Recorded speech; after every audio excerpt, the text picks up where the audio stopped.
This program contains strong adult language and may rip the blinders straight off your head. Listener discretion is advised. I'm sorry, but I don't want to be an emperor. That's not my business. I don't want to rule or conquer anyone. I should like to help everyone if possible.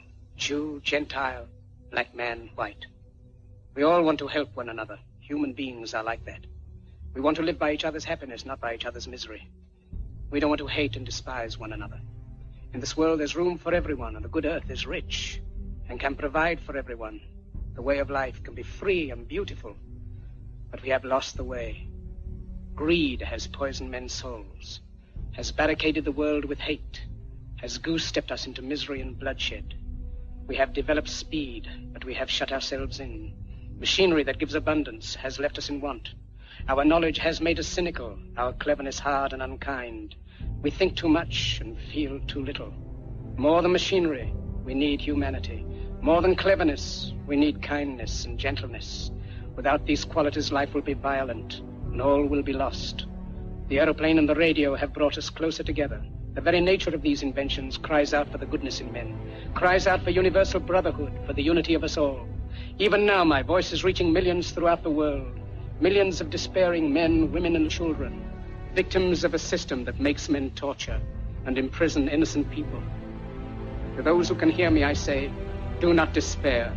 The misery that is now upon us is but the passing of greed, the bitterness of men who fear the way of human progress. The hate of men will pass, and dictators die, and the power they took from the people will return to the people. And so long as men die, liberty will never perish. Soldiers, don't give yourselves to brutes. Men who despise you, enslave you, who regiment your lives, tell you what to do, what to think, and what to feel, who drill you, diet you, treat you like cattle, use you as cannon fodder. Don't give yourselves to these unnatural men, machine men with machine minds and machine hearts. You are not machines, you are not cattle, you are men. You have the love of humanity in your hearts. You don't hate, only the unloved hate, the unloved and the unnatural. Soldiers, don't fight for slavery, fight for liberty. In the 17th chapter of St. Luke it is written, the kingdom of God is within man, not one man nor a group of men, but in all men, in you. You, the people, have the power to create machines, the power to create happiness. You, the people, have the power to make this life free and beautiful, to make this life a wonderful adventure. Then in the name of democracy, let us use that power. Let us all unite. Let us fight for a new world, a decent world, that will give men a chance to work, that will give youth a future and old age a security. By the promise of these things, brutes have risen to power, but they lie. They do not fulfill that promise. They never will. Dictators free themselves, but they enslave the people. Now let us fight to fulfill that promise. Let us fight to free the world, to do away with national barriers, to do away with greed, with hate and intolerance. Let us fight for a world of reason, a world where science and progress will lead to all men's happiness. Soldiers, in the name of democracy, let us all unite!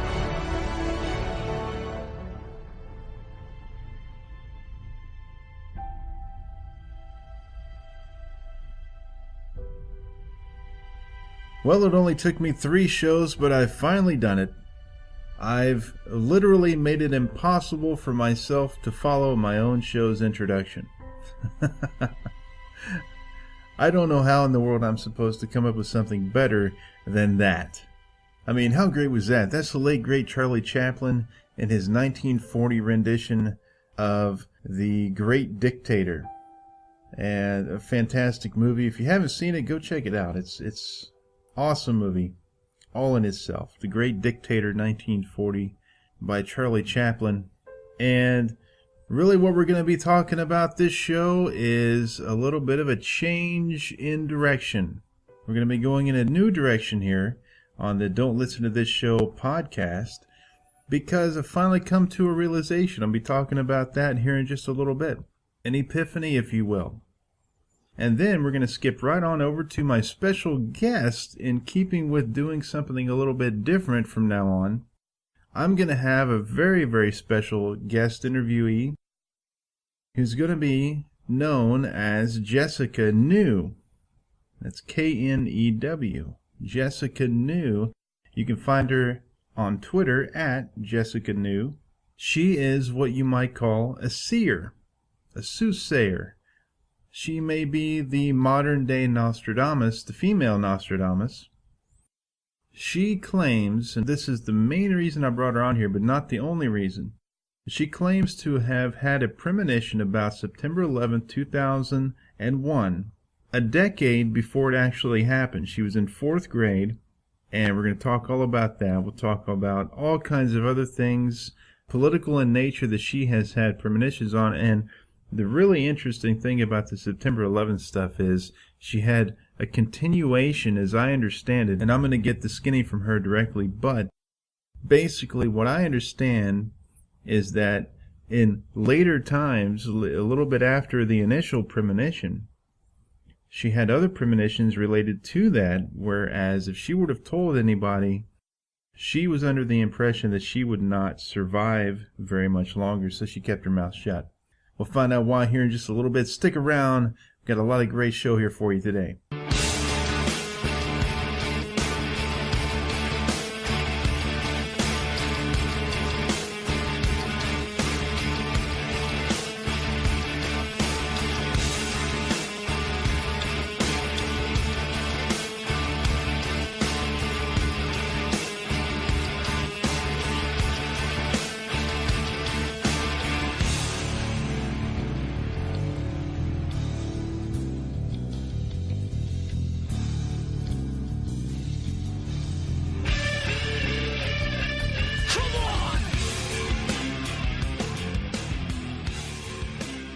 So we're going to be doing something a little bit different from now on with the program here, as I sort of alluded to just a moment ago. Quite frankly, I had a little bit of an epiphany, if you will, just today, actually, and what was going on was I was walking towards the kitchen, and I believe I was probably going to make myself some tacos. I don't know. I just remember that after this whole scenario played out, I was very hungry. So I think I was probably going to get something to eat, but at any rate, as I was about halfway through the dining room, I was going from the living room to the kitchen, but halfway there, I literally was stopped in my tracks by something just entering my mind.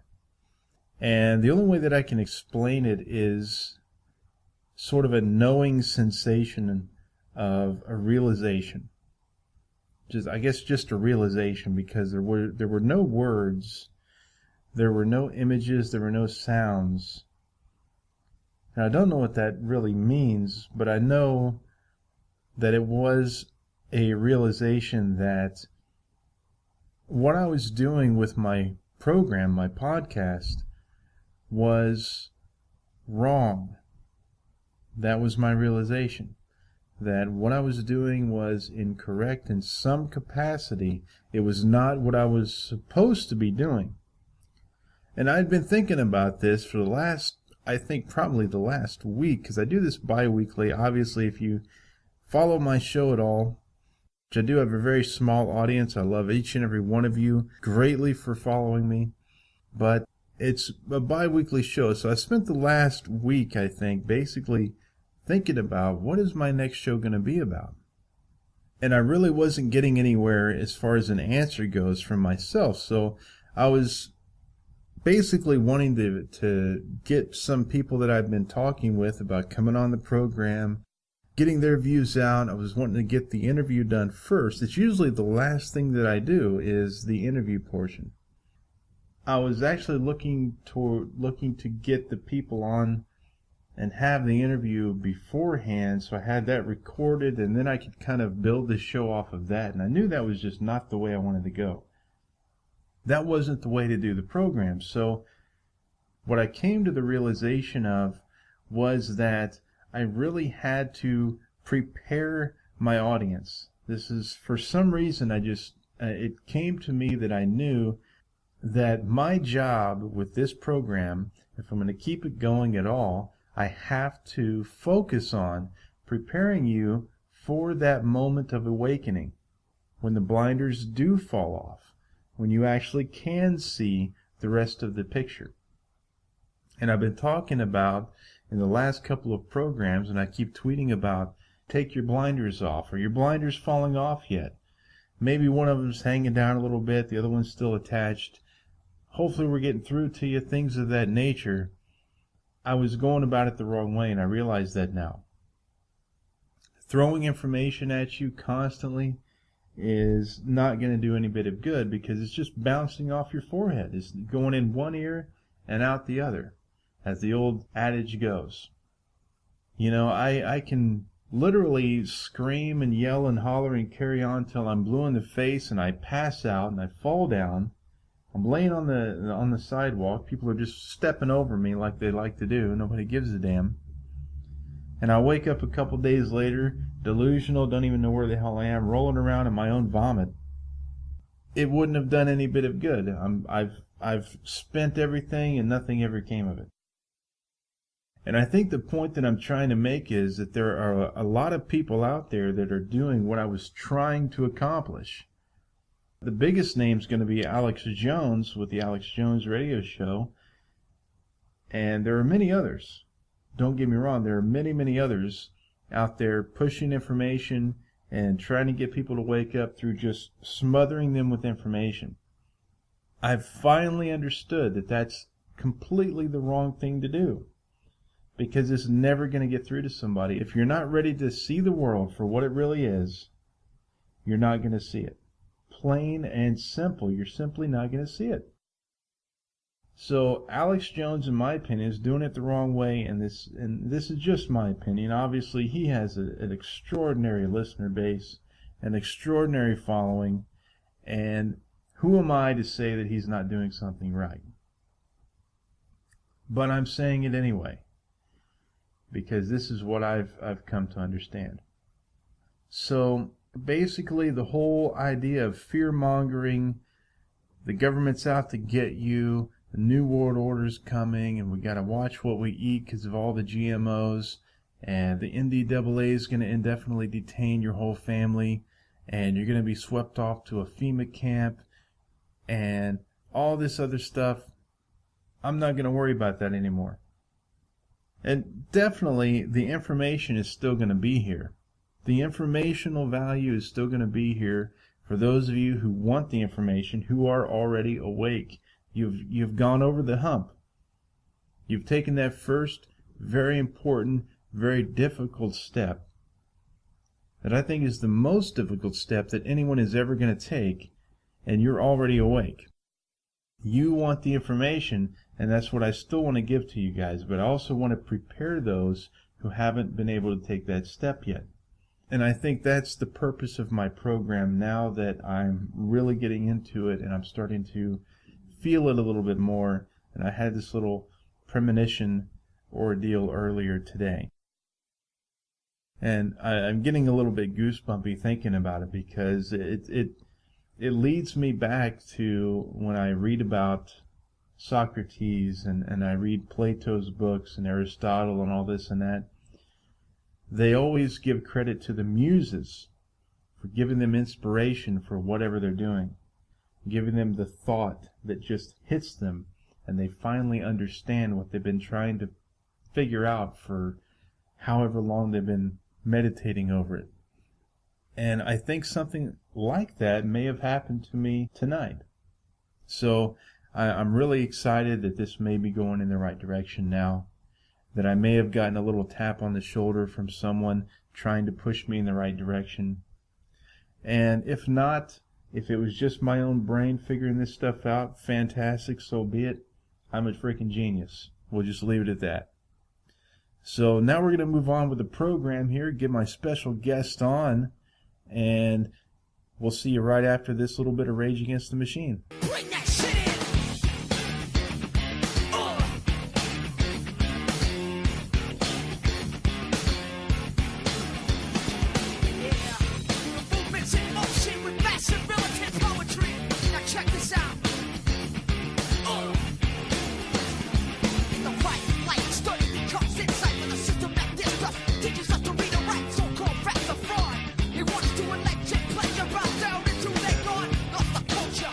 Culture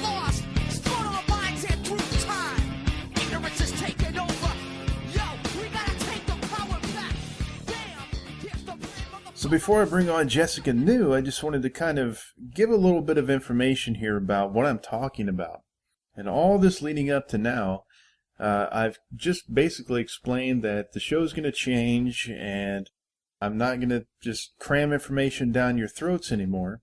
We'll get back in a couple weeks, and we'll have some good information politically about what's going on in the news and recent events, things of that nature. But for right now, I just really want to focus in on the change that's happening in my own personal views, and then this show in retrospect as well, because the show changes as I change.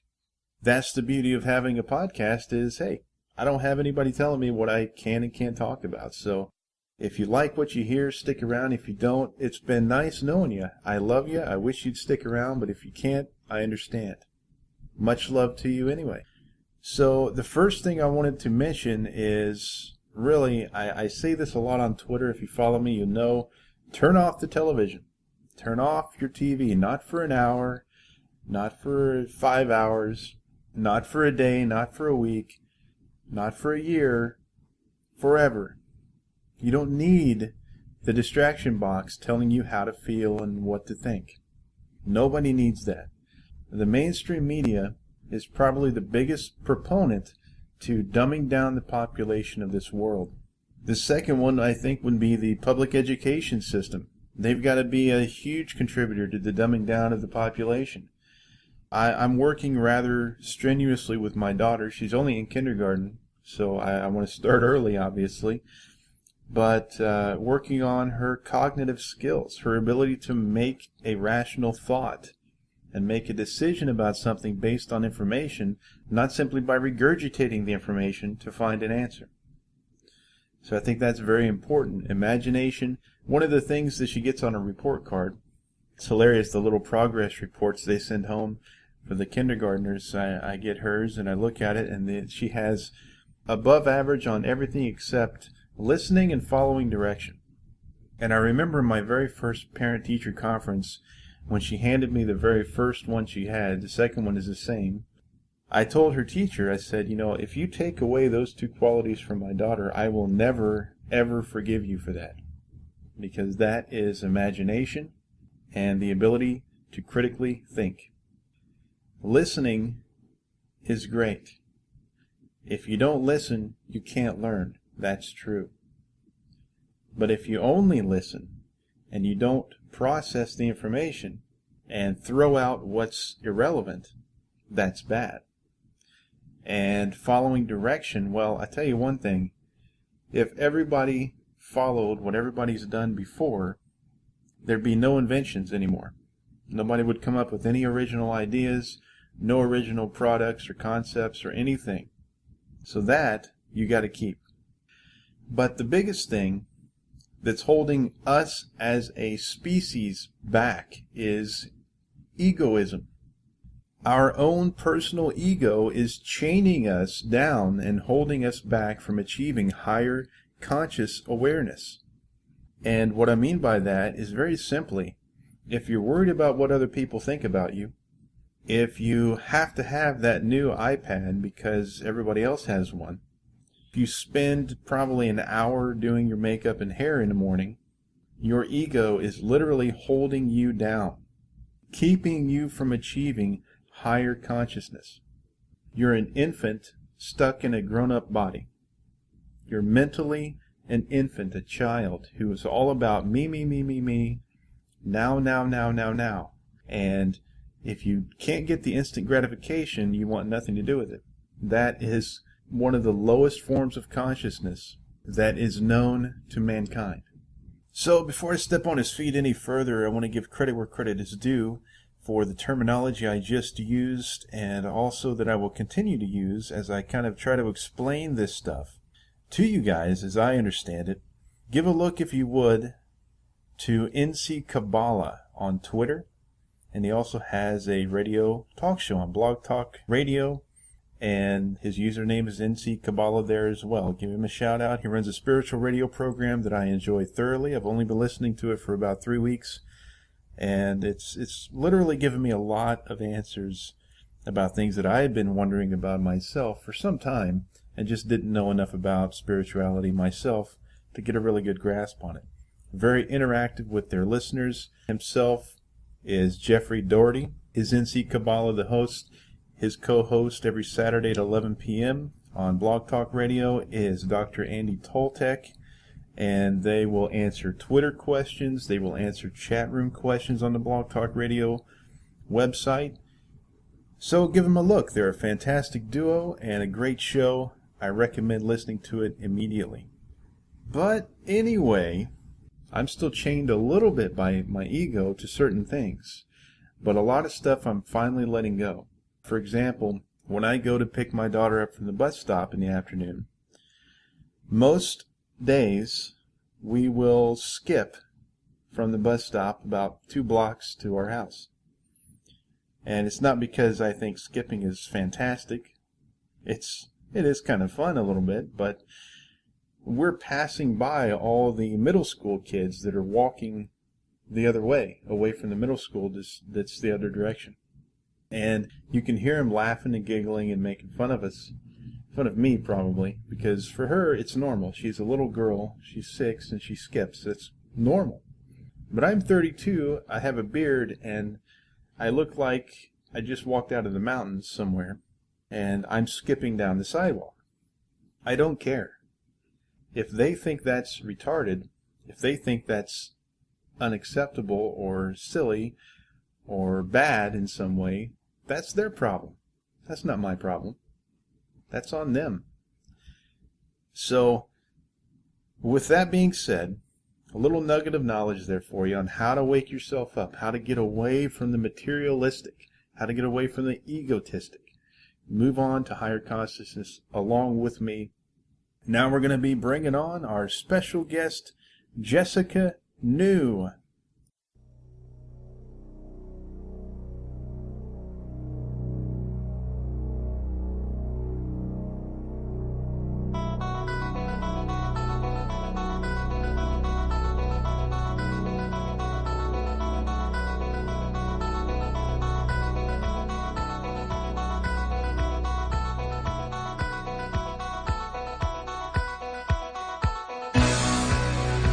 And now, our main event of the evening. Ladies and gentlemen, boys and girls, children of all ages, are you ready? Let's get ready to wake up!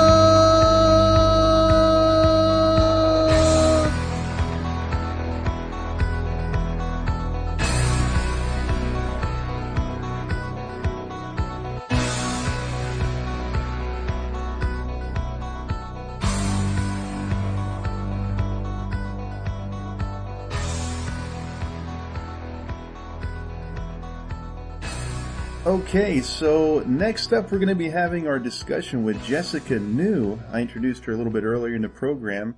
Call her a seer, a soothsayer, a psychic, whatever you want, but I call her real. And here with me right now, Jessica, how you doing? I'm doing great. Thanks for having me. I call myself just Jess because I have no ego, so let's do this. Fantastic. So you've had a lot of premonitions that I understand. I listened to a program you were on a few weeks back, and you mentioned a lot of different things that you had, I guess you could say, premonitions about. And a lot of it was really interesting, but one thing that really caught my attention was the September 11th items. Well, before we get into all that good stuff, I want to kind of turn back the clock a little bit and get a little bit of background on you. When did you first notice that you had a strange gift nobody else seemed to have? That is a good question. No one's asked. I was probably 3.5 when I was at nature nursery school, and I just kind of noticed the kids around me were a little less sentient than I was. Yeah, 3.5. That's very, very young. Like, I can't remember anything from when I was 3.5. Well, I remember exactly where I was. I was outside. It was snow. Kids were running around. I was trying to have a conversation with one, and it was just kind of like the dog from Up. You know, like, hi, squirrel. You know, just not there yet. Right. Well, I mean, I think if I would have had an experience like that, I would probably remember it. Yep. That's very Most funny. of the premonitions I had are, when I was awake and had a premonition, it's kind of like an epiphany. And when you have like an aha moment, you kind of remember where it was, how things were, because it really just stirs you. Definitely. I remember the first time, I don't know, you probably don't realize, but I am an atheist. I remember the first moment that I started to question my religion. Right. So, I mean, yeah, definitely those moments do stick with you. I think memory really is tied with emotion a lot. Definitely. So, when you have these visions or premonitions, whatever you want to call them, these waking dreams, if you will. Huh, dude. What happens when you get one of these? What's the experience like? I could give you an example, really. When the first 9/11 thought I had, I was watching that program, The Man Who Saw Tomorrow, and I was 6. And I knew this program was coming on. I knew this was a story about someone who saw the future, and I thought I saw the future, so I needed to check that out. And I watched the whole show, and it's like, old lion, young lion. I don't know about all that, but I remember the part when it came to an attack on New York. My thought was, that's true. And that just started it right there. Cause that, if that happened, that was just a lot of bad things to come after that. So I really wanted to stop it, honestly. I was, I saw myself as a idealist good guy as a kid. Yeah. It just exploded from there, really, from age 6 all through high school. So just so I have it correct, from what you're saying is you were watching the program. Right. And in the program itself had something about an attack on New York? Yeah. Okay. Do you remember this program? I do not. Oh, well, it's on YouTube, but the parts that really stuck with me have been edited out, just so you know. Really? Definitely. Definitely. Well, the parts you can still see is this guy in a tunnel with a blue turban, and he's performing a nuclear attack on New York. And the parts that are gone is the part where they talk about the Pentagon or a fortress. That was, I didn't even pick the targets. The targets were there from that show, the Twin Towers in New York and the Pentagon. But basically the show said they would try once and fail, they would try again and succeed. Well, there was a bombing in 1993. Yeah, and that was a fail. I remember that, definitely. And right. You mentioned that on the program too, and that's a lot of this stuff really stuck with me because of what you said, just a little taste of what was going on in the show you were on before, NC Kabbalah's radio program, where right. you covered a whole range of topics really quickly. Didn't really get a chance to focus on any one of them, it seemed to me, and they all seemed rather significant. Well, and that was probably 1/3 of what I had to say before time ran out. Sure. So ask about something specific. Let's go.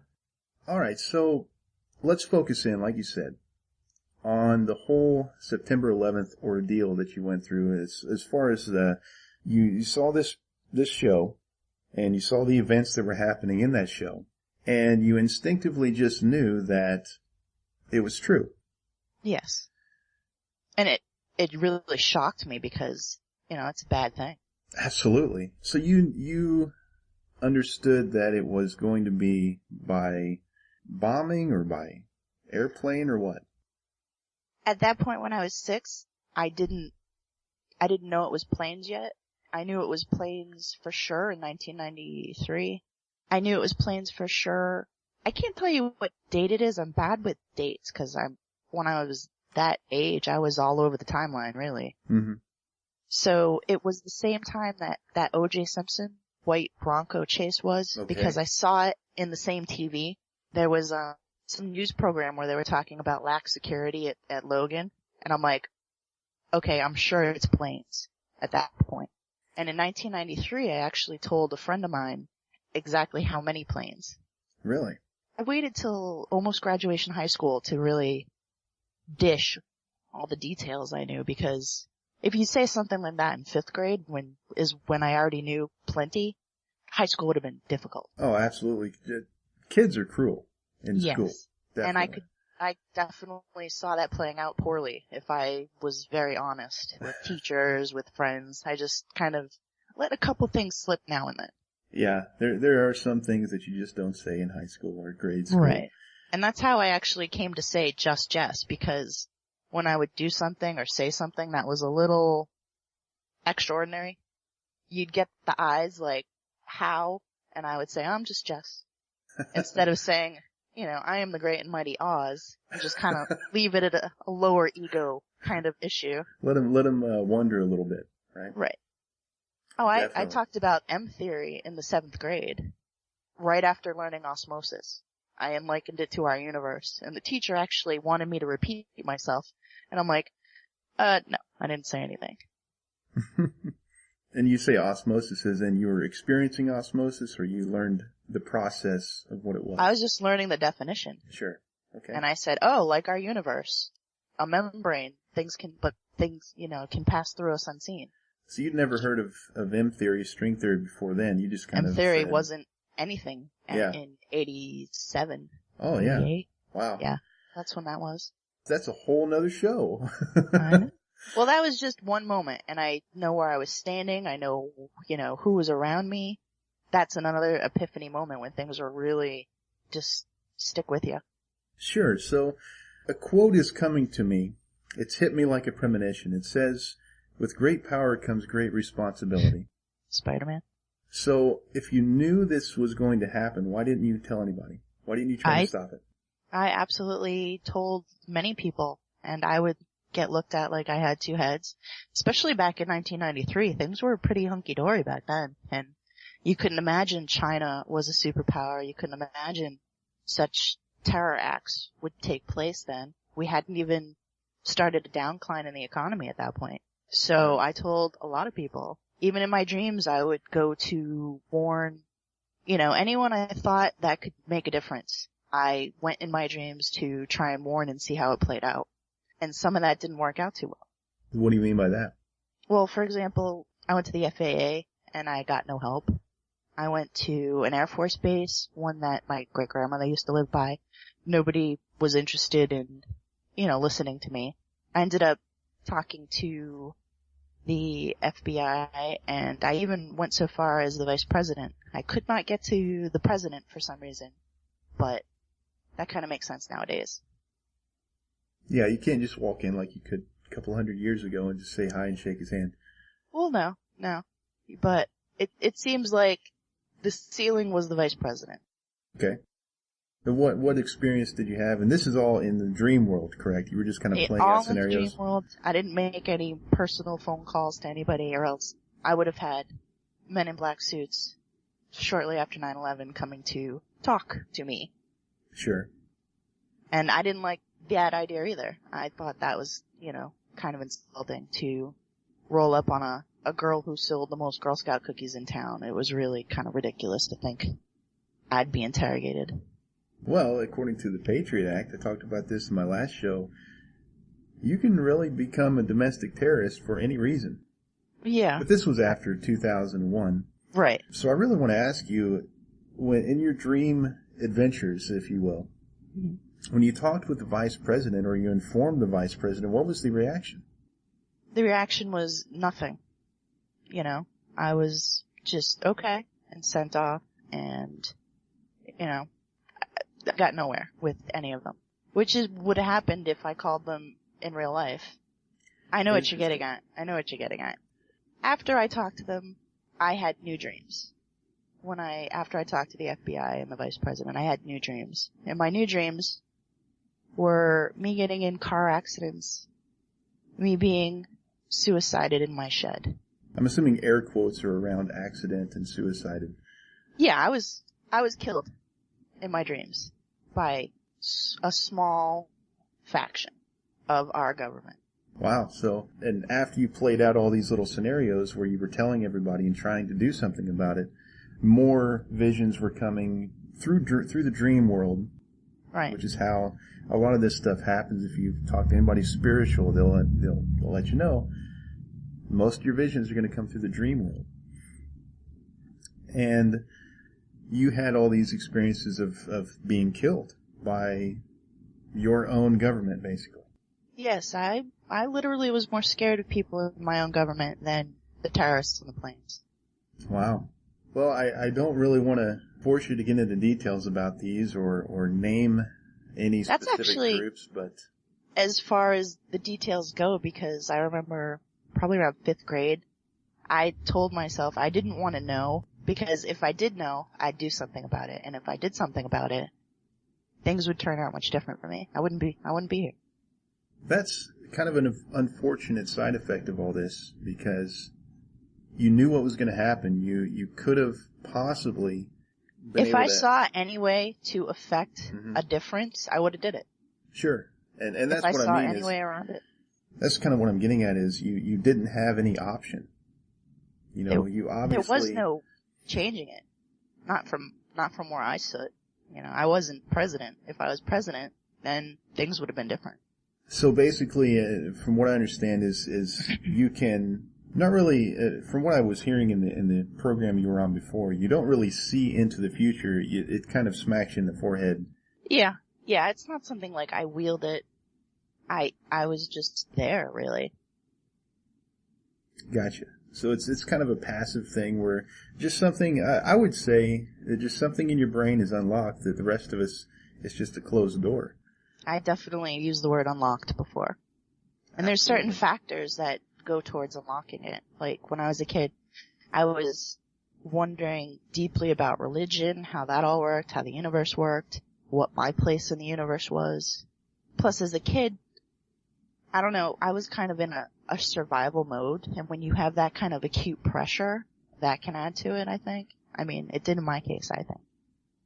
Really? So what do you mean by survival mode? Oh, difficult childhood. There was a lot of fear in my life. And when you're that anxious, and you're that, you're in that kind of vibration, I just think it added to it. Sure, and firefighters and all kinds of first responders have reported many times when they get into that survival mode situation where the fight or flight mechanism kicks in. My mechanism is fight, if you can't tell. Sure. But they report a lot of times time slowing down, the perception of time really crawling a little bit, and their senses kick in overdrive. That's definitely happened to me. Very interesting. Like in the 4th grade, I would break apart seconds, I called it.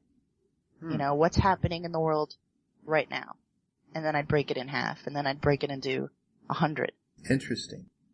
Yeah, that's kind of weird, but I don't see time like other people usually see time. Like, I wouldn't know if it's Tuesday or Friday, but I know what I need to do today. It's one of my quirks. You could ask people I went to school with. Very, very interesting. Well, I was reading in Plato the other day. I have it in the bathroom, so I can read it whenever I have leisure time, if you will. But I was reading in there, and one of the chapters I was on was about literally the 2 chapters in a row. They had 2 very long conversations, debates, arguments, if you will, whatever the term is for philosophical conversation these days, where they divided everything.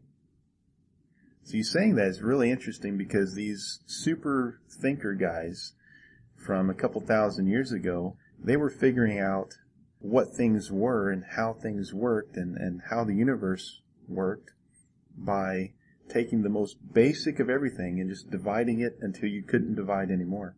Would you say that's something akin to what you were doing with perception of time? Sure. I was breaking it down. Very, very cool. So after all this, after September 11th... I had a lot of free time in 4th grade. A lot of free time. Yeah. I spent a lot of my time in grade school staring out the window. I was either drawing or staring out the window, daydreaming about dinosaurs or outer space. That was my thing. That's cool. I was also thinking. So, getting back to September 11th, 2001, after that real day hit, after you've already had all these visions and understood everything that was going to happen, and you've gone through all the scenarios in the dream world knowing that if you told anybody you weren't going to live much longer, that your own government was going to take you out, after the day happened and you knew that it was real, like I realized that you knew beforehand that it was real. Yes. This is like the defining moment. I was right. Yeah, that whole day was about 20 or 30 no ways. I must have said it 20 or 30 times. Because everything was right. I must have come up with like 30 plus details that were not only right, but none of them were wrong. So I understand that you could have made a small fortune at some point in time betting on baseball games. Well, the Red Sox World Series in '04, yeah. Is that what you're saying? That's Yeah, definitely what I'm could have referring gambled to. and won, sure. I was in 4th grade. It was actually, I mean, this moment's almost bigger than the other moment, but I had just figured out the month, the day, and the time of day. I didn't figure out, I was told, to be very honest, I was told, this is the month, this is the day, these are the minutes, ultimate tragedy, but in the future. I was in the 4th grade. I'll never forget that. That was one of the biggest, it just hit me like a bucket of water in the face. But shortly after that, I thought to myself, well, do I only know bad things? Tell me something good. And what I was told was, the Red Sox are going to win the World Series 86 years after they won the last one. Now, in 1984, we didn't have Google. I had, World Book encyclopedias. I had to go home and look it up when they won the last one. But just figuring out, I knew it was sometime in the teens. I'm like, figuring out how many years ahead. I'm like, oh my God, I'm going to be old. So I did the math and I figured it out and it came up '04 and that was 1984. Very interesting, but you didn't. You didn't bet on it. You didn't make a small fortune and retire and spend the rest of your life in Maui. It goes against the grain. Why? Well, you don't use your powers for personal gain, powers, like I'm a superhero. See, I'm talking like I'm a kid still. You're straight out of a Stan Lee comic right now. Yeah. Absolutely. I couldn't be bothered. I love it. I'd rather be poor and cool. And I think that's another reason why I find your story so intriguing. Oh yeah, I could have totally went arch evil villain with all this stuff and the derivatives and the gambling. I could have moved to Vegas and really cleaned up. I really could have. Sometimes I wish I did, but I'm okay with it. My whole thing that I say a lot to a lot of people is beware the people that stand to profit from you believing what they're telling you. Right. So I really take everything from like an acclaimed guru with like 50 billion Twitter followers that's making, 50 million a year doing tarot card readings or whatever with a grain of salt. I don't take any money. I've given readings to people. Well, you call them readings. I just get a flash and give someone some advice that I think is a good idea. I wouldn't say it's a reading. But the guy next door should have listened to me because he lost his house. And he's really? gone. Yeah, I didn't want him as a neighbor, to be honest. He was an ex-con.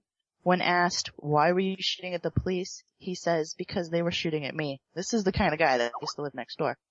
And he actually won a settlement of $400,000 from one of the school districts kind of local to me because he hurt his back moving kindergarten mats. So he got his money. He's doing all sorts of renovations on the house. I ended up one day, he just happened to be close enough that we were talking, and I told him, you should pay off your mortgage. And he's like, no. And in that movie, Goodfellas, when Jimmy backs up in the bar from that guy they're gonna whack later, he's like, okay. I just did one of those, okay. And he ended up putting his money in WorldCom and Enron right before it crashed. And now they're gone, because he was greedy. And I'm like, I didn't want to tell him, but I did the right thing. So I'm cool. Well, you can lead a horse to water, but you can't make it drink. Oh yeah. I'll back Absolutely. up and say, okay though. I tried. So that's like an example of when I was doing a reading, but no one would know. I just give a lot of advice. So you've actually sat down with people and tried to give them some information from the future or about what? Well, just that guy with the house is pretty good information. I mean, I didn't know he put his money into those stocks before they crashed, but that makes sense now because I couldn't figure out how he could lose $400,000 and be out of the house. And I was told by, if you're going to call it a spirit guide or whatever, all they said was, you'll see, So I'm like, okay, just let it go. So let's kind of focus in on the being told something. Right. Because that's the terminology you're using is really interesting to me, and why you would use that. Because, like I said, I read Plato. I'm big into philosophy. Defining terms is really big with me. So when you say you're being told something, and you have these visions, Sure. what do you mean exactly by that? It's not like an auditory thing. I never literally hear something say something. It's kind of like your conscience. But you know it's not originated from yourself. Like in the 4th grade when I was told this is the day, this is the month, the cadence wasn't mine, the strength of personality just stopped me dead in my tracks because I'm like, where'd that come from? Interesting, because, again, I go back to the philosophical guys. Socrates specifically had once said that he had experienced every way that the gods could communicate with man. Wow. Whether that be through dreams, through waking visions, through meditation and having Well, they had a lot more time experience. to think about it. That happened in 2007 when I got the thought about Virginia Tech. I was actually in school. I went back to school for a certificate kind of deal, and I was asked to hand out papers, and I stopped in my tracks, and somebody actually said, "Are you okay?" And that's when I thought about a school shooting, and the thought I got was, they think it's over, but it's not over. That's just one sentence, and that's really kind of sums up Virginia Tech. Yeah, that's really eerie when you think about it. Dealing with everything else I dealt with, that was kind of tame. Well, yeah, that would be normal for somebody like yourself, but like hearing that is really kind of eerie. Right. That phrase in regards to that. Yep. The whole Virginia Tech thing. That's really kind of takes somebody aback, so to speak. Just earlier that day too, I had been talking about, with classmates that I did these certain things as a kid, and I don't think I can really do it anymore like I used to. So that was kind of like a, oh yeah moment. It just shows you it's not about me. I just kind of like a transceiver, I guess. So in that respect, you're sort of, like you said, you're kind of like just a giant satellite dish for wherever this is coming from. Right. I just don't think so deeply about things anymore. I think maybe if I was all the time, it's kind of like muscle memory. Back when I was a kid, that's all I did. I was an only child. I had tons of alone time to really just zone out and think about things. Nothing, no like interrupted thought back then. That really probably added to it. Well, a lot of times reference to muses, M-U-S-E-S. I have a hard time saying that word for some reason. Muses is referenced to in regards to philosophical thought, or meditation, when somebody's meditating about something, which defined in philosophy, meditation is simply thinking about something for an extended period of time. Just constant Definitely thought. what I did. I remember one time I was walking around, it was daylight out, and kind of when I snapped out of it, it was dark out. Interesting. Very interesting. I described you as possibly the modern-day female Nostradamus on the program earlier, talking about this segment. I think maybe I'm going to start talking about you a little bit in a different way as possibly the modern-day female Socrates. Me? Just because, I'm a fan. You, of the simple fact that you said that you've had experiences where you've kind of gone into a trance, so to speak, where somebody had to stop and say, "Are you okay?" Or you spent the whole day, and the whole day passed, and you snapped out of it finally. Yeah. Socrates was once reported to have stood in the middle of town, in the middle of the road. Nobody could move him or get him out of the way. They would have had to literally pick him up and throw him and carry him off for 3 days and 3 nights. Wow. He just stood there, motionless, silent, with his eyes closed, and all of a sudden they said he just opened his eyes and walked away. Didn't say a word. And he had See, if I was him, I'd just be messing with people. It's possible. It's very possible. The way that guy was, it's possible he was just screwing around with him. Socrates is one of my favorite people I was definitely interested in Socrates because he was known for saying, I think true knowledge is knowing that you know nothing, which really sums up the fact that there's so much more to know than you could possibly imagine, so why assume so many things? Which really leaves you open for learning. I also like that movie Real Genius, where he's where he said Socrates' famous line for saying, I drank what? So I was always paying attention when some Socrates or anything that would have anything to do with what I was going through, just lines, lyrics from a song, any movie, I would always couple it to what I was going through. Definitely. So we had a little surprise there. You talked about Virginia Tech shooting. I wasn't aware that you had anything about that. Is there anything else that you've had any experience with? Well, I got a flash about the Greensburg tornado, or just, Greensburg was wiped off the map. That was right around the same time I got the Virginia Tech thing because I was in the same classroom when that happened. So that's how I tell time, where I was, what I was doing, rarely what month it was, but I could tell you. So this is actually a pretty neat example, but I saw a piece of white paper in front of me, and I saw like green crayon on it, and I saw a bazillion scribbles all over it, everything messed up. And with that, this is gonna be silly, but that part in the Superman movie when Lex Luthor is in his New York underground lair, and they're figuring out of like what they're gonna call the new West Coast, and Otisburg was there, and he's yelling, Otisburg? And I'm like, Greensburg. That's kinda how I put it together. Huh. Yeah, that was one of the coolest little examples of how, I guess, the spirits were trying to use what I had in my mental bank to put it together. So really, I got it, because the S is in Otis, and Berg is Berg, so Greensburg. But I'm like, I knew it was a place, but what am I supposed to do about that? Right. Well, a funny side story is, I grew up in a little hick town called Greensburg. No way. It wasn't the same Greensburg. Right, because I knew there was multiple places. Right. Well, I was in Louisville, Kentucky in college when that happened. So I saw on the news that Greensburg got wiped out by a tornado. So I was calling everyone. I was like, are you still alive? What happened? I was calling everybody because they didn't say what state it was. They didn't say anything else. They just said Greensburg. Right. That'll mess with you. I was losing my mind for a while there. Yeah, you. Right. So, any other examples that you want to share with us? There's really a ton of things just in 9/11 that happened, if you're more interested in that. But I had stuff about Elizabeth Smart when she was kidnapped. That was kind of a catch-22 situation. Elizabeth Smart was kidnapped. That was a big story. She was gone for a while. They had her like dressed in those robes, and she was supposed to be his daughter of this crazy guy who they eventually caught.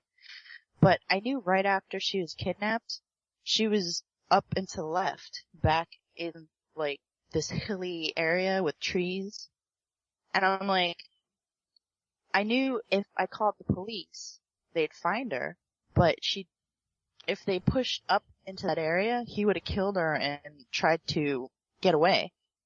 And I knew if I say something, she's dead, and if I don't, she'll be back. So what do? I mean, someone that wanted to make money off of it would have said, okay, she's back there, so they'll be right. But I think she's better off today than she would be if that happened. Right, so you base that off of, if I say something, she's dead. Right. If I don't, she comes out of this alive. Right. Traumatized, but alive.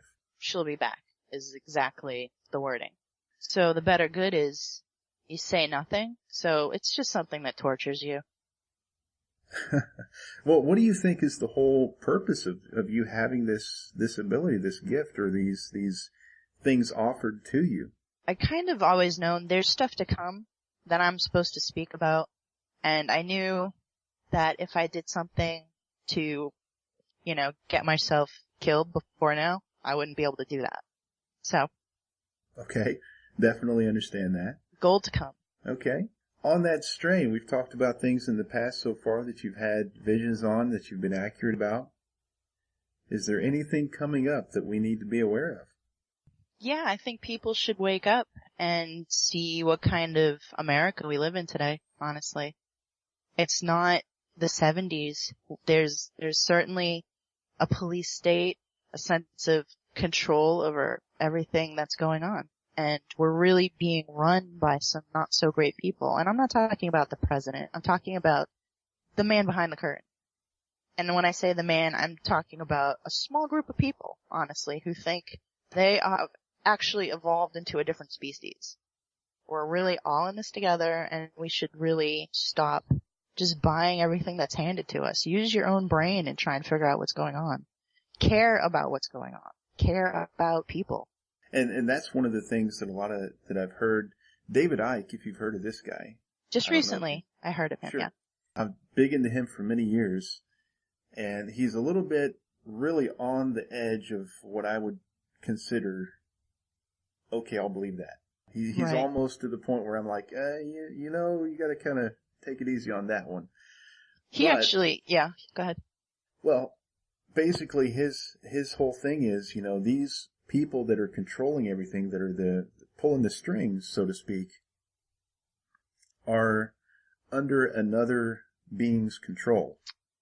That very well possible, because there are other dimensions. There's good and evil. Some things can affect some people, and if you really feed into that, that's kind of what you become. Yeah, and this is the part where I'm like, you know, this might be a little bit too much for me to take in right now. Right. But his whole thing is reptilians taking over a human being who is susceptible and is in a position of power right. in our society. I could speak to that, because the weirdest part of my story, the thing that I really said, I should tell no one about this because this is way out there. I heard him talk about energy vampires, entities, sure. That happened to me. And the only reason I know it happened to me is because I was miffed, for using not a better word. We know the word.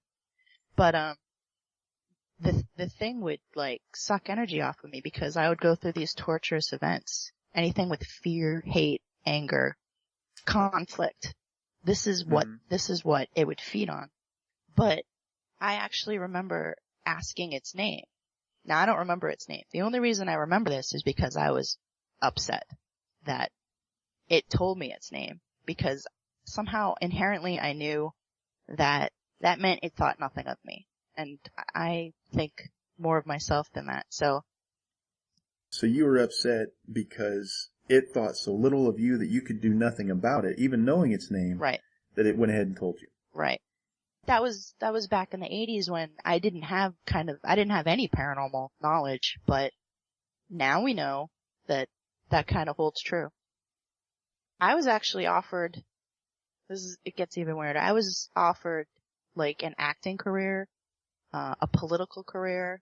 So who knows if I was one of, you know, these people you're talking about to be used. I don't know about reptilians, but definitely other dimension entities. Gotcha. So you think that if you'd have maybe taken that acting career, maybe taken that political opportunity, right? This thing that was attached to you would have been really taken hold. Sure. Possible, because those are very sick environments where a lot of, you know, dealings goes on. All sorts of negativity happening. Mm-hmm. And that's one of the things that Ike talks about is negative emotion. Yeah, is what these things are drawn to, and it's what they feed on, and it's just what you were saying. Definitely in the worst part of my life, when there was just so much negativity and fear and conflict, that's definitely at the time it was around. I just remember that one instance. I mean, it wasn't always a bad thing around me. I think there were that's the only bad time I remember. But since I went through all those horrific, you know, I didn't just think about it. I was in the event of 9/11. I was on the planes. I was in the buildings. I was in the plaza. I was there. Oh, wow. When the jumpers fell, I fell with them. Wow. So much to the point I was watching the event thinking I might see myself. I mean, that's out there, but I was there so often. I mean, tens of thousands of times. I was on the planes, fighting hand to hand to get to the cockpit, playing over like a simulator from Iron Eagle with like an infinite cheat code from Contra Nintendo. And that timestamps when it was happening, because that was when I was a kid. So a little bit of a somber question. Okay. One that I'm hesitant to ask, but I'm going to anyway. It's right along the lines of what you just talked about. Sure.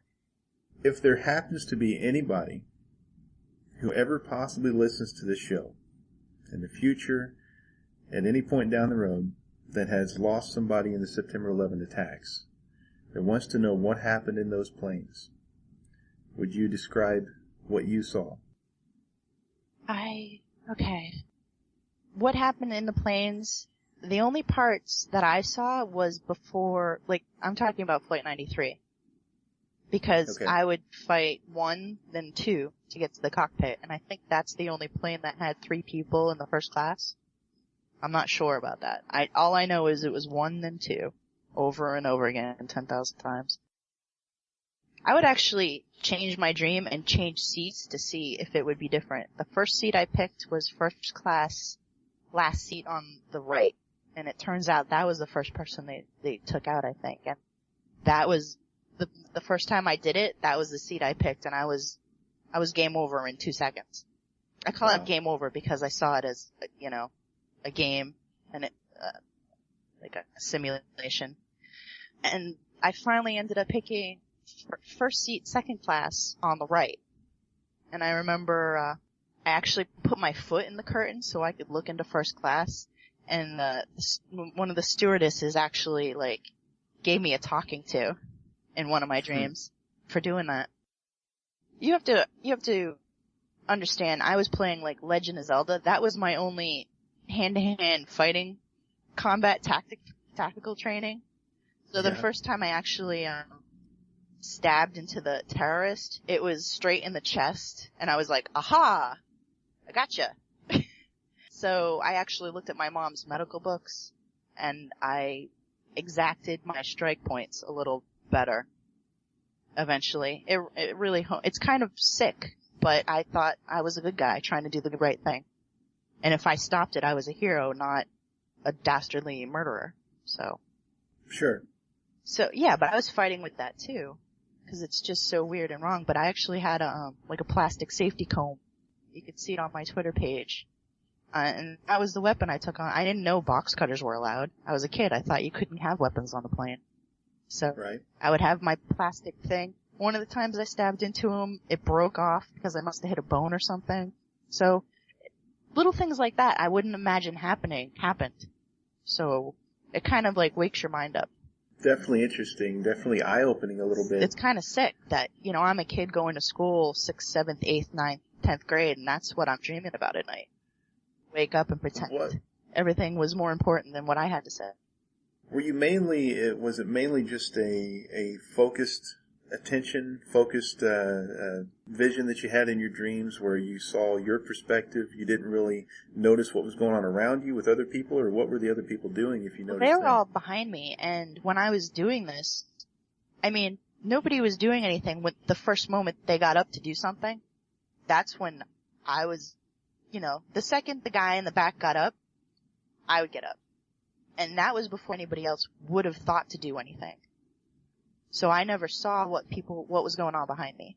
I got you. So you would notice, or you would know that one of the terrorists was about to stand up. Right. And you would I'd be ready. waiting for them to do it. You'd be ready. Right. Right. Okay. But I could never get anything done in first class. I finally picked that seat in second class. First row on the right. Because the terrorist was last seat on the left. In first class? In first class. Okay. So about, 3 feet from me. So you would see had a little diagonal view straight to the guy. Exactly. All right. Well, I didn't talk about that in the first show, but that happens so many times. It's a big part of it. Yeah, this is. And I actually only, won the game once, and then I never had that dream again. So it's kind of like the way I play video games. Once you beat the game, it's over. Really? So you had a scenario where you actually successfully stopped. Yeah, after 10,000 the times of hijacking. losing. What was that one? What did you do differently? I just got lucky. I just had the right, the right area, the right strike point. And what I'm talking about is carotid artery in the neck. That's Sure. fleshy. You gotta miss all of the bones. And I actually got to the cockpit twice. The first time I did it, I just ran to the front of the plane pretending I was gonna be sick, like I was going for the bathroom. I'm gonna be sick, and I just zoomed into the cockpit and shut the door before they could grab me. So. Interesting. Yeah, but that wasn't really winning, so I had to finally finish it out. Wow. So basically, I would think that this whole scenario, this whole playing out was really to have you figure out How to save the plane. Yeah. You were supposed to figure out how to win the game. Right. But I saw, 1 in 10,000 is not good at odds. Right. So, I actually thought about going on the plane. I had a dream about going to the airport to stop people from getting on the plane. I was just arrested by security pretty much. But I remember a ginger, mother and child that I tried to stop. And I think that turned out to be the relatives of one of the men that was at the event, Ronald Clifford. I know there were a few people that said, they got phone calls. Not to go? From, a loved one or something. Sure. Everyone has some level of intuition. Everyone. It's not, some people paint with finger paint, some people are Picassos, some people are, Da Vinci's. But everyone has some level of ability. Especially if you don't discount the fact that it's possible.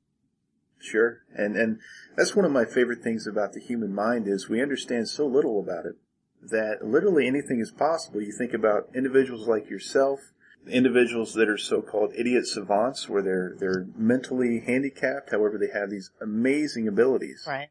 Oh yeah, definitely. Because if you shut something off, something else might perk up. Yeah. And there's so much about our minds that is just a question mark. That if we could access everything, I think we would really probably short circuit, to be honest. Wow. At this point. Luckily I didn't. So. I think I was a pretty strong I think a lesser person, not a lesser person, but someone less able to handle it probably would have gone insane because it was just isolating, honestly, because who are you going to tell? I didn't want to end up on Ritalin or drugs. I knew that would change my brain, and that was 86 was about the time I noticed kids were starting to go on Ritalin. Yeah. And I've never liked that drug anyway. I knew a lot of people. I don't like any of those drugs. It's just a money grab. And it's really, it's turning kids into zombie killers. And they're talking on the news well, maybe we should take away the video games. And no one's saying anything about the drugs because they all advertise on all these news shows, so it's ridiculous. We should go back to where they can't advertise because having control over the media like that, where's our Walter Cronkites? Even our Tim Russerts, we have, there's hardly any truth going on anymore. Not in the mainstream anyway. Definitely not. Well, yeah, that's what I'm talking about. But nobody gets to hear the other stuff. And if you do hear it, you're a conspiracy theorist. So it's basically just a way to discount people's thoughts. If it doesn't go along with the agenda, it's to be discredited. And if anyone tries to discredit me, I'm a meat and potatoes girl from a New England town. I sold a lot of Girl Scout cookies. I was in the smart class. I played sports after school. I wasn't into, any devil worshipping. I was, on my class ring I had a cross and a Spartan warrior on the other side. So that'll tell you where my mindset was already at. Well, one of the things I've said to a lot of people since the whole tragedy where those little kids got killed, some of the teachers as well, people need to start thinking about, instead of how they were killed, why they were killed. Why did that kid wake up that morning and eat his breakfast and start walking around his house thinking about, maybe I should go kill a whole bunch of kids today? Right. Why did that happen? Because I've got guns in my house. I love my guns. I love the fact that if somebody breaks in my house, their head's going to be blown off their shoulders. You love the fact that you can defend yourself, is a better way to put that. Exactly. If somebody tries to harm me or my family, right, I will put them down or die trying. Because I have the ability to defend myself, and I don't wake up in the morning and have any thought whatsoever of walking outside my house with a rifle and mowing down the people in my community. Right, and those people shouldn't be demonized just for having guns. There is absolutely an agenda to disarm the American people, and you have to imagine where the end of that road leads if you're thinking about demonizing people that have guns. There's plenty of good people out there that would never do harm to anyone unless they were being victimized. Well, you don't even have to imagine what's going to happen. Right. You can look at Nazi Germany in the 40s to see exactly what happens the moment that the population is... Right. The elites want to disarm people and then slaughter people. It's pretty clear. Free men have guns, slaves do not. Right. Absolutely. I want to back up just a little bit. Okay. Go ahead. I was going to say, they already kicked in doors in New Orleans, and these were houses that were high and dry. These were wealthier neighborhoods. They already kicked in and confiscated guns from those people as what I see as a precursor, really, to see what they could get away with. Yeah. I think a lot of it, the TSA especially, is more of an experiment to see what we're going to put up with before we say enough is enough. Yeah, the TSA is kind of a corporate militia. It sickens me, to be honest. Well, no good comes of it, honestly, if we let it go. And I don't see people rising up and doing anything about it until something happens to them, because it's like they're in the 70s, but with iPads.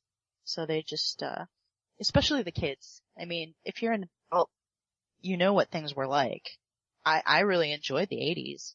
And that's when we didn't have files on just regular Americans. All these files, all this power they have to collect information about people isn't to catch, it is to catch terrorists, but it's to be able to crush anyone that has dissension. And that's your First Amendment. That's your Fourth Amendment.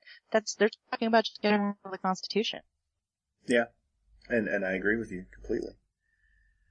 I'd really like to be able to live in a land that's free where there's no file on me, because there's no good reason. Just because I say something that they don't agree with, that doesn't go along with their agenda of control. There's a lot of people that are on lists now. I'm sure I'm on a list now. that are being monitored because, for the simple fact that they went to a Ron Paul rally and held a sign. Right. It's out of control. But I do want to step back a little bit. I do want to revisit this whole September 11th situation you had one last time, then I'll let it go. Sure. As far as you said, you were in the planes, you were in the buildings. When the people fell, you fell with them. Yeah. Inside the buildings, and I don't want to even talk about falling from a building. Actually, it wasn't as terrifying as you might think, because it was like in 100th speed. So I actually saw like wrinkles from the air pressure, but yeah, it was almost like I was some kind of spiritual missionary to be there with them, for them. Very interesting. Putting in work. So, definitely. Did they notice you? I had eye contact with one of them, I remember. So I would think, yeah. So I actually went bungee jumping just to see if it felt the same to fall. And the answer to that is no. Bungee jumping terrified me. I'm afraid of heights. So you have to imagine someone afraid of heights going bungee jumping just to test the theory. That's how. Right. Yeah. That's how powerful this was on you. Definitely. Well, yeah, definitely. It happened. It's real. I'm not lying. This isn't even embellished. You can't even possibly hear all the details in one sitting. Well, I want to get to one specific thing. About inside the buildings. Where were you? Was it like the 10,000 different times you're in 10,000 different places? Right. It's like a three-dimensional puzzle. Like I was in this office building. I was in this. I thought it was the sky deck, but it might have been. I was definitely involved in some kind of fireball. I was in one of the elevators.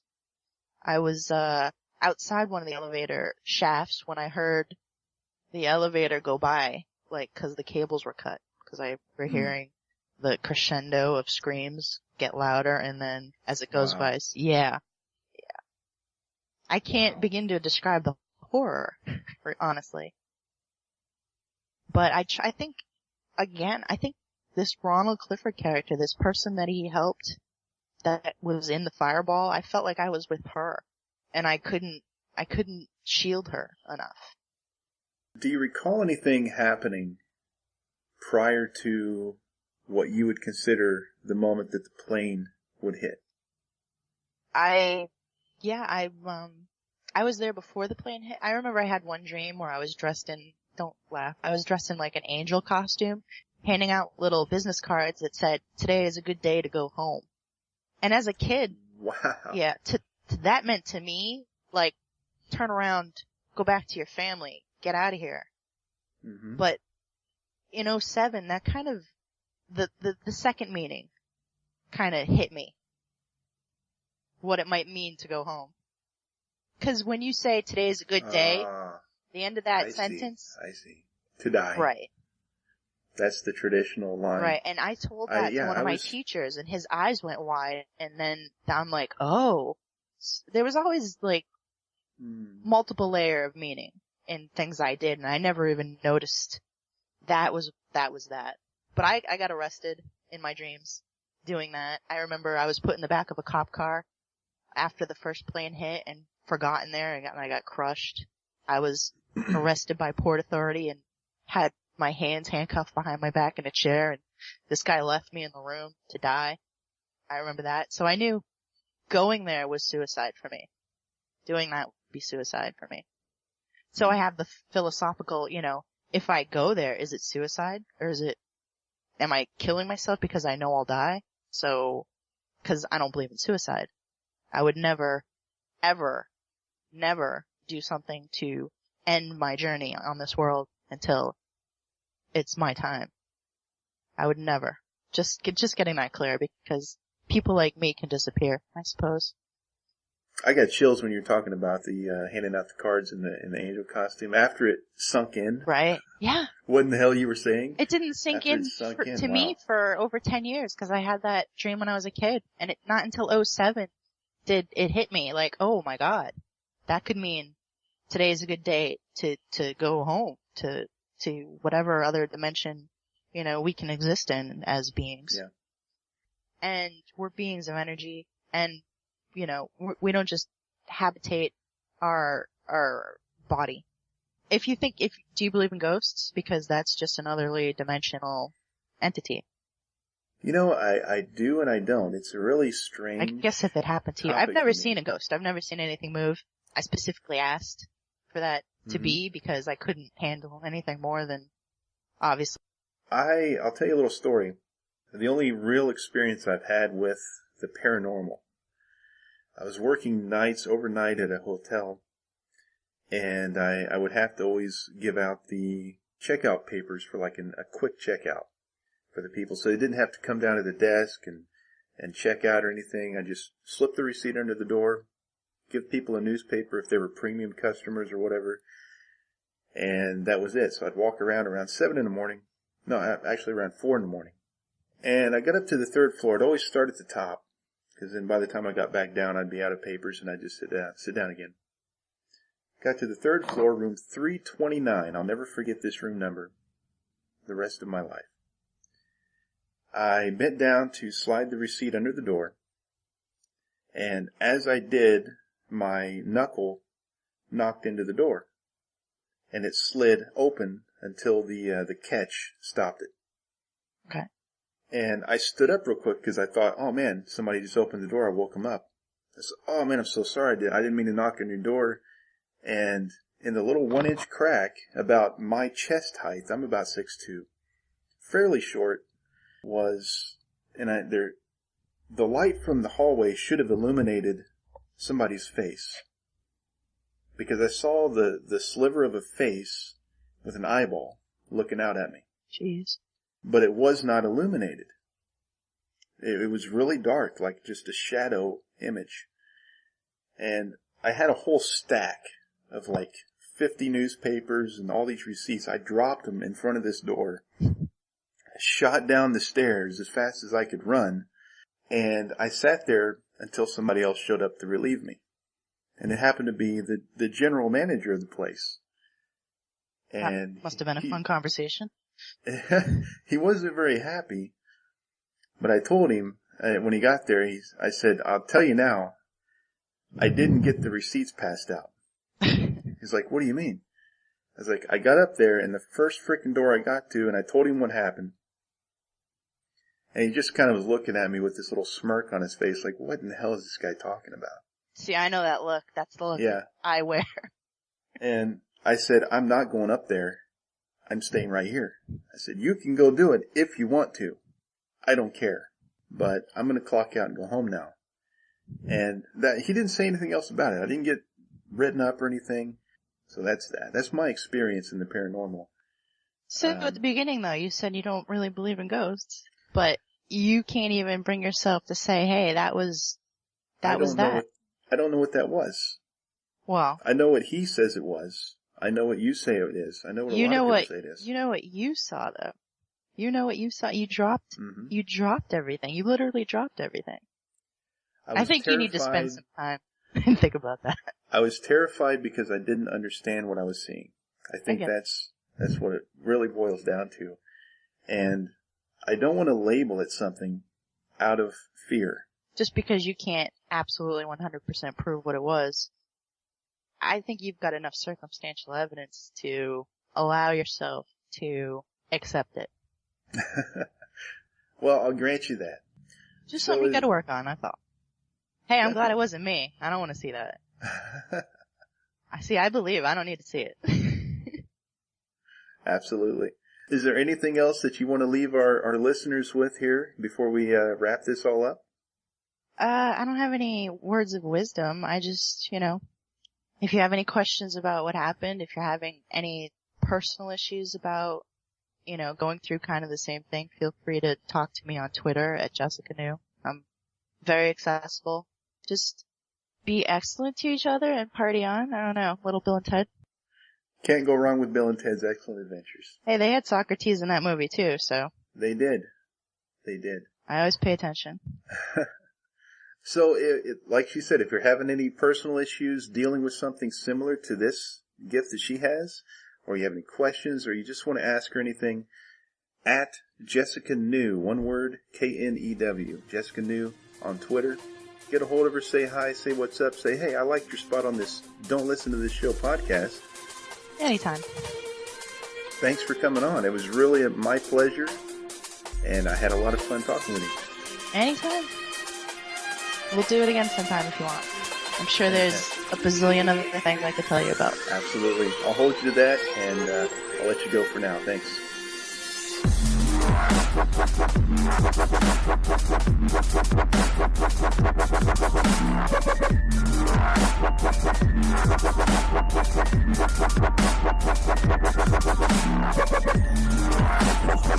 Well, that about does it for this episode of Don't Listen to This Show. I hope you enjoyed it, got a little bit out of it, and had your brain scrambled a bit from listening to Jess talk about her adventures in the timeline.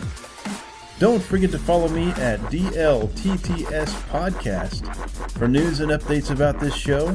Give Jess a shout at Jessica New on Twitter.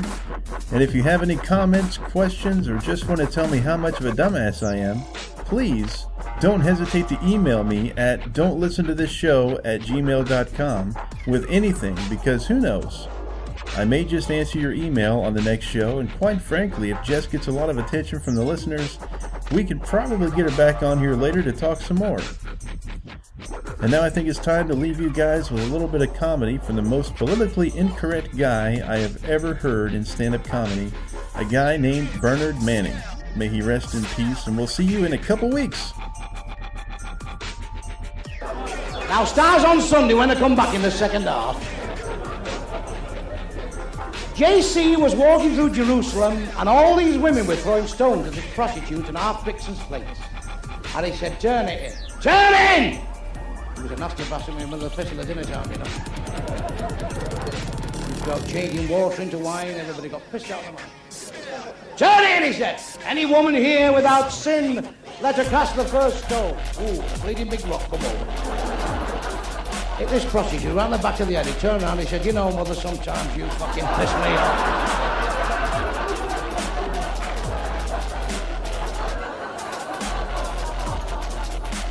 Ooh, got a stripper on tonight with the splits over a Guinness bottle. You've never seen nothing like it in your life. Cost a fucking fortune. Lost 14 crates of Guinness last night.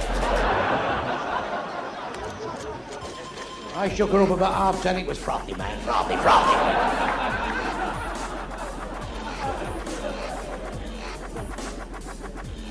Now, stars on Sunday, like Jess, my friend, the Welshman, they want to stop singing in Wales and get some fucking cold. You can all sing when you've got fuck all to do all day, can't you? Had my honeymoon in Wales. I took the wife to Wales to Bangor. Nice day, you know.